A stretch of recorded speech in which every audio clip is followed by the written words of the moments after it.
मैं परमेश्वर का धन्यवाद देता हूँ इस अच्छे समय के लिए जो परमेश्वर ने हमें दिया है। आइए आज सुबह के वचन मनन के लिए नीति वचन 31वां अध्याय उसका 3रा वचन हम पढ़ें। अपना बल स्त्रियों को ना देना, ना अपना जीवन उनके वश में कर देना, जो राजाओं का पौरुष खा जाती है। यहां पर राजा लेमुएल की मां अपना बेटा जो राजा है उसे स्पष्ट तौर से वो सिद्धांत बता रही है जो उसे अपने जीवन में पालन करना है, क्योंकि राजा एक साधारण नागरिक नहीं है जिसे बस अपनी और अपने परिवार की ही चिंता करनी है। उसे एक बहुत बड़ी जिम्मेवारी उसके कंधों पर है। उसे पूरे राज्य का देखभाल करना है, उनके सामने नमूना देना है और पूरे राज्य को उस मार्ग में चलाना है जिससे परमेश्वर प्रसन्न हो। और यह ध्यान देना है कि उसके राज्य का हर नागरिक धार्मिकता से उसका जीवन बसर कर सके।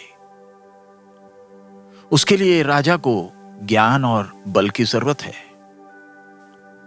राजा सुलेमान को जरा देखें, दाऊद का प्यारा बेटा था, पूरा देश उसे प्यार करता था। बड़ी ऊंची उम्मीदें सुलेमान से देश को थी।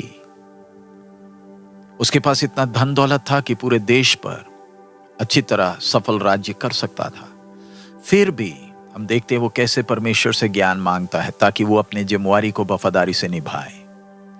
उसने अपने पिता के जीवन को देखा होगा कि कैसे इस्राएल पर पिता ने सही तरीके से राज्य किया। उसके अंदर भी एक इच्छा थी कि वो परमेश्वर के भय में इस्राएल के ऊपर राज्य करे, और उसे एहसास है कि वो अपने बलबूते पर खुद राज्य नहीं कर सकता।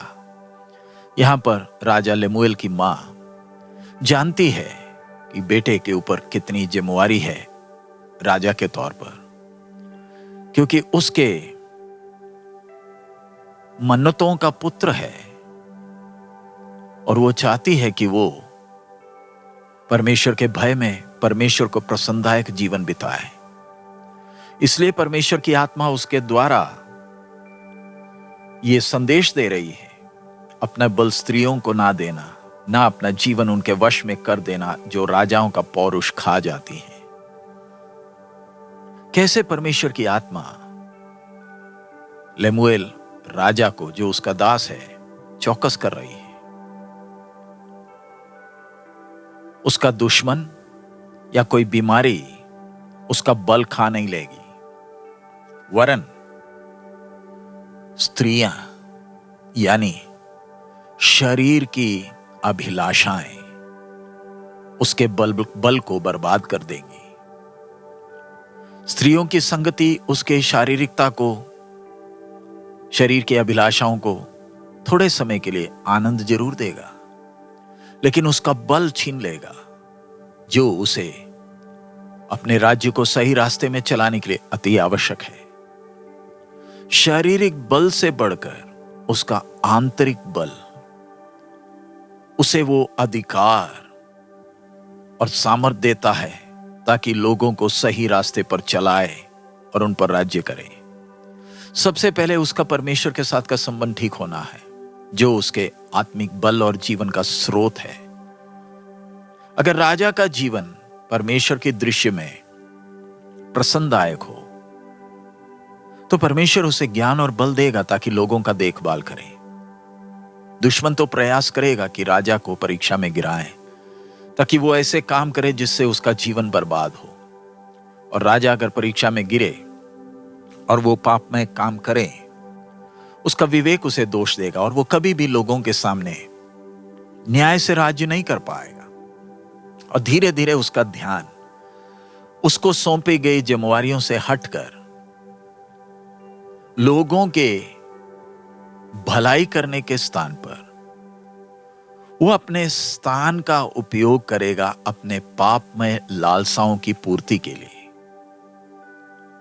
दुनिया ने ऐसे राजाओं के गलत कामों को देखा है और आज भी वर्तमान देखता है।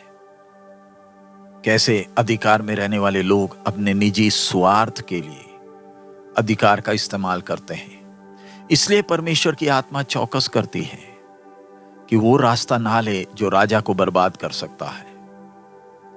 परमेश्वर ने राजाओं को और व्यक्तियों को ऊंचे स्थानों में जिम्मेवारियों के साथ रखा है ताकि अपने लोगों को अनुशासित तौर पर सही मार्ग में चलाए, ताकि लोग बुरे रास्ते से हटकर परमेश्वर के भय में जीवन बिताएं। मूसा एक अच्छा उदाहरण है जिसे परमेश्वर से बल प्राप्त हुआ और ढीठ इस्राएल कौम को परमेश्वर के बल में वो कैसे चलाया। वो परमेश्वर का भय रखता था और परमेश्वर के पवित्र मार्ग में जो प्रभु उसे बताता था उस पर चलता था। अधिकार में जो व्यक्ति हैं उनके सामने परीक्षाएं भिन्न भिन्न तरीके से आती हैं। अगर वो व्यक्ति का बल प्रभु से है तो वह आराम से शैतान के युक्तियों को पहचान कर जयवंत हो सकता है, नहीं तो खामोशी से वो इन फंदों में फंसेगा जो शैतान ने उसके लिए तैयार किया है। एक पाप दूसरे पाप की ओर ले जाएगा और अंत में वो पूरा बर्बाद होगा। अगर परमेश्वर की आत्मा पुराने नियम के एक राजा को स्त्रियों से दूर रहने के लिए कहती है ताकि वो कहीं बर्बाद ना हो जाए, नए नियम के हम एक एक संत भाई और बहन, हमें परमेश्वर की आत्मा कितना अधिक चौकस करती है कि हमें अपने जीवन में कितना ध्यान से चलना है। हम चुने गए वंश हैं, पवित्र परमेश्वर के वारिस हैं, मसीह यीशु के संगी वारिस हैं। सो हमें कितना ध्यान रखना है कि हमारा आत्मिक जीवन का बल बर्बाद ना हो। प्रभु यीशु ने खुद ही हमें सिखाया कि कैसे पवित्र जीवन बिताना है और हमारा जीवन का स्तर कितना ऊंचा होना है। हमारी सोच में, हमारी बातों में, हमारे कामों में हम हमेशा ध्यान रखें हम जो भी हैं परमेश्वर का अनुग्रह है। हम पवित्र परमेश्वर के संतान हैं जो कभी भी अपने पवित्र स्वभाव को बदलेगा नहीं। सो इसलिए हमें अपने मार्गों को शुद्ध रखना है, हर अशुद्धता से बचाए रखना है, नहीं तो हम पवित्र स्वर्ग में जहां पवित्र परमेश्वर का वासस्थान है कभी प्रवेश नहीं कर पाएंगे। हमारा पृथ्वी का जीवन थोड़ी देर का है। सो इस संसार का जो सुख, शारीरिकता का सुख मिलता है वो थोड़ी देर का है, लेकिन ये शारीरिकता के काम हमें अनंत काल के नरक में पहुंचाएंगे जहां से वापस आने का कोई रास्ता नहीं। हम थोड़ी देर इस पृथ्वी में हैं, हमें अपने जीवन के द्वारा ये प्रमाण देना है कि हम जयवंत हैं। पापों के बंधन से हम आजाद हुए, हमें प्रभु ने शुद्ध किया ताकि अनंत काल की योजना को पूरा करें। सो आइए हम अपने आप को उन चीजों से संभालें जो हमारे जीवन जो प्रभु यीशु के द्वारा मिला है उसे बर्बाद कर सकता है। कई बार